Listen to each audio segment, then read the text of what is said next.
Hi everyone, it's Claire.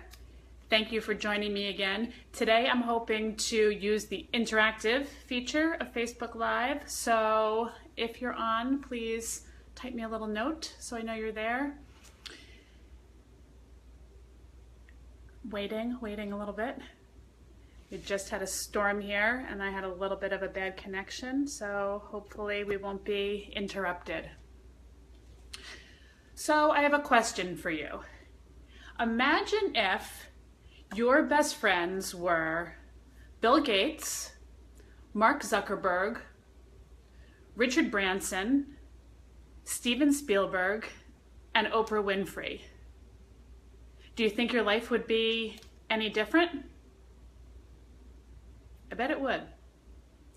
Now think about if your best friends were someone who was a major partier, out all night, drinks too much, gets DWIs, someone who is fired from every job he ever had, someone who is negative, has alienated himself from his family and friends, someone who has no ambition and just asks his family and friends for money. Hello, Mara. Hello, Matt. Think about those people. If those people were your best friends, do you think your life would be different? Jim Rohn, the motivational speaker, famously said that we're the average of the 5 people that we surround ourselves with. Now think about who those people are for you. They could be your family, your friends, your coworkers, neighbors. They might be parents of your children's friends. All these people affect you. Some people you may not even know in person. Some people may be people that you interact with on social media. You might be in groups with them, or you might listen to their podcasts every day and really feel like you're friends with them and know them because you're hearing their opinions and views all the time.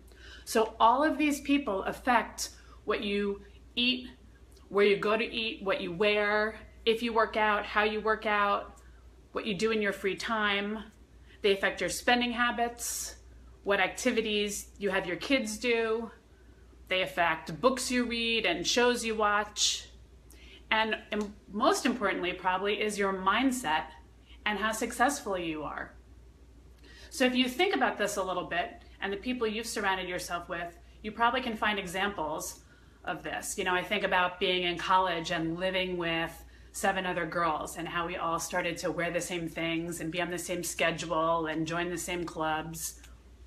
And even now, if you surround yourself with people who exercise, for example, you know, I see, as being a personal trainer, I see a lot how people's health is affected by people they're surrounded with. So I have clients that are trying to lose a lot of weight, but their friends and family are not interested in this goal at all. And it's really a struggle for someone who's trying to stay on a diet, trying to work out, when their friends and family are eating crappy things, when they say they want to go to the gym and their friends and family are saying, don't do that, come out with us, here, eat this piece of cake, let's go to McDonald's. It's really a struggle. But if I'm making plans with my friends, we'll work out, like to be healthy. And if I say, oh, I need to go on a run before we meet up, that's something everyone would understand. Your friends can affect your mood. I remember when I was back in my corporate job and I used to deal with vendors, and I had 2 vendors who did exactly the same thing.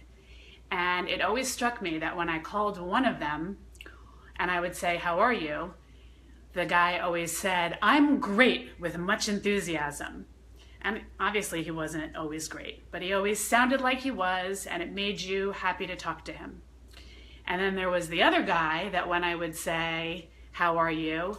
He would start complaining every time about what was wrong with his life, with his job. And it was just such a downer. It just brought me down. I didn't want to be on the phone with him. I didn't want to do business with him.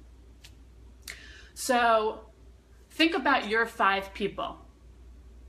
Do they enrich your life? Are they positive? Are they happy? Are they successful? Do they have healthy habits? Think about your ideal self, the person who you try to be daily and the one you're working to become. Do the people that you surround yourself with support you? Do they encourage you to be better? Are they pushing you to achieve your goals, helping you to achieve your goals? Are they the type of people that your ideal self would surround herself or himself with? If they are, then great, you're surrounded by the right people. And if they're not, you need to find new people. Thank you, Michelle. So glad you're here. You need to find new people. And if you don't see those people right in your neighborhood, with social media, this isn't a problem. You can join groups on social media. You can connect with people who are positive, who have the same interests in you as you. It just is, such a time now where there's no excuse for sitting home and being miserable and not being able to find people that you can connect with, because they're out there and it's easy to find them. So remember that you really are the average of the people you surround yourself with. Make sure you're surrounding yourself with people who are going to help you be your best. Choose these people wisely. It may mean that you have to make some tough decisions and alienate yourself a little bit from those people who are negative, bringing you down, and aren't really trying to better themselves. But you can't let them hold you back. You got to just move on. You want to be your best. That way you'll be able to help other people too. So I hope this helped you. And I loved connecting with those of you that I see on. Hello, Trisha. Thanks for joining. And if you're just catching the tail end of this, you'll be able to see it posted on Facebook. Hello, Joey Blaine, friend from high school. And I hope that I'll connect with you on future videos. Thanks so much. Thanks, Michelle. Luke, you missed. You're gonna have to watch the replay. Thanks for joining.